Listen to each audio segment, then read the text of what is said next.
L'infomédia, Céline Baydarcourt, c'est d'abord Cyril Hanouna qui met sa chaîne dans l'embarras. C8 a dû calmer le jeu et assurer TF1 de tout son respect après les insultes prononcées en direct par l'animateur de Touche pas à mon poste contre les dirigeants de la Une.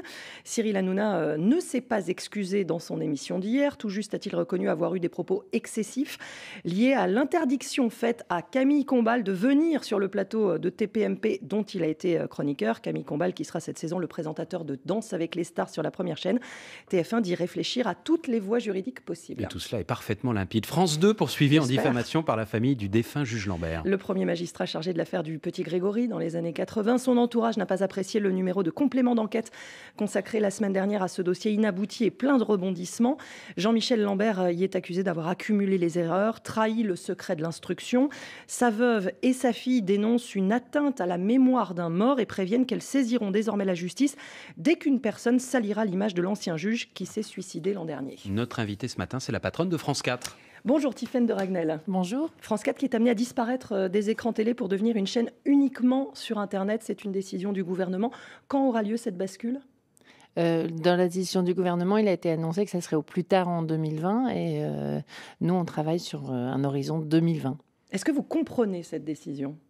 On comprend l'ambition du gouvernement de recentrer la stratégie de France Télévisions sur le numérique et la suppression de France 4 et de France O, ça fait partie de cette décision. Après, c'est quand même une décision compliquée puisque aujourd'hui, on avait bâti toute notre stratégie de lien avec le public particulier qui est celui des enfants autour de France 4. Donc, il faut qu'on travaille à nouveau pour la construire différemment, en ayant une offre sur le linéaire, sur les chaînes existantes, au moins sur France 3 et France 5, comme ça existe aujourd'hui, mais peut-être un peu plus, et en construisant sur le numérique, encore en renforçant notre offre sur le numérique, avec l'ambition toujours de donner de la visibilité aussi à la production d'animation française. Ça a été une décision brutale pour vous, cette disparition de France 4 de la TNT ? Ça a été une discussion très longue pendant plus d'un an avec le gouvernement sur la stratégie de France Télévisions dans son ensemble.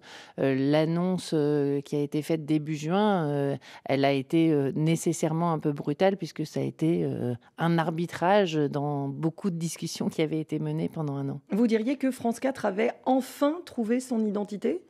Elle s'est beaucoup cherchée, hein. Moi, je suis convaincue que France 4 avait enfin trouvé son identité et je pense que les bons résultats qu'on a cet été, particulièrement avec un record historique sur le public des enfants, montrent que les enfants sont au rendez-vous et qu'ils avaient bien perçu. 700 000 enfants regardent France 4 chaque semaine et cet été, on a battu des records d'audience sur la chaîne avec plus de presque 15% de part d'audience sur les enfants de 4-10 ans en journée pendant tout l'été. Et puis, c'est une chaîne qui fait quand même moins d'audience que France 5, par exemple. Au-delà de l'audience, je pense que oui, sur les 4+, parce que vous parlez toujours du public global. Vous regardez que les enfants, les 4 à 10 ans, ce qui est nous, du coup... on est une chaîne thématique et on l'assume parfaitement. On est une chaîne qui s'adresse prioritairement aux enfants, donc au public de moins de 14 ans. Et avec aussi une volonté d'être une offre de service public pour les enfants, donc de s'adresser aux enfants plutôt comme des futurs citoyens, en leur offrant certes de l'animation et particulièrement de l'animation française, puisque France 4 offre plus de 50% des programmes d'animation qui sont diffusés sur la chaîne sont des programmes d'animation française, et en ouvrant aussi l'intérêt des enfants sur d'autres thématiques, notamment l'information, puisqu'on a un programme quotidien d'information qui s'appelle Un jour une question, qu'on produit maintenant depuis 3 ans et qui est regardé chaque mois par 1 million d'enfants. Et vous allez aussi lancer cette saison de nouvelles émissions. En faisant ça, vous espérez que le gouvernement change d'avis, éventuellement ? Non, on n'espère pas du tout que le gouvernement change d'avis. En revanche, on espère consolider le lien de France Télévisions avec les enfants. Et les programmes qu'on lance aujourd'hui, en tout cas certains d'entre eux, ils ont vocation à exister avec ou sans France 4. En fait, notre question, elle est plutôt qu'est-ce qu'on attend de nous sur le service public et quel lien particulier on peut créer avec le public précis des enfants. On ne raisonne pas tellement en termes de structure, de nombre de chaînes et de présence sur le numérique. Alors parmi ces nouveautés, Tiffaine de Ragnel, il y a Escape News présenté par Thomas Soto. C'est un décryptage de l'info pour les enfants à travers un escape game. Expliquez-nous exactement le concept. Le concept, c'est vraiment de parler de l'information aux enfants, plutôt aux collégiens, parce qu'on sait que c'est plutôt à partir de 10 ans qu'on commence à s'intéresser à ces problématiques. Et comme on s'adresse aux enfants, il faut trouver une forme qui soit suffisamment ludique pour qu'ils rentrent dedans, parce que c'est vrai que l'information, a priori, c'est quand même un peu une thématique qui les met à distance. Donc, on a trouvé cette idée, en travaillant avec Thomas Soto et les équipes de MFP, de construire un escape news autour de l'information. Donc, il faut résoudre des énigmes pour pouvoir sortir dans un temps limité, sortir du jeu.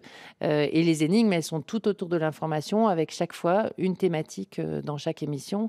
Et à chaque fois, Thomas Soto expliquera comment on fait pour reconnaître une information vraie d'une information fausse, vérifier une photo et recontextualiser aussi le rapport des enfants à l'information, parce qu'on sait que leur premier contact avec l'information, il se fait plutôt sur Internet et sur les réseaux sociaux. Donc c'est une émission pour éduquer un peu à la pratique de l'information. Eh bien, on vous souhaite une excellente saison à France 4. Merci beaucoup. Merci à vous, Tiffaine de Ragnel, directrice de France 4. Les économies générées par le passage par la bascule, ce sera combien ?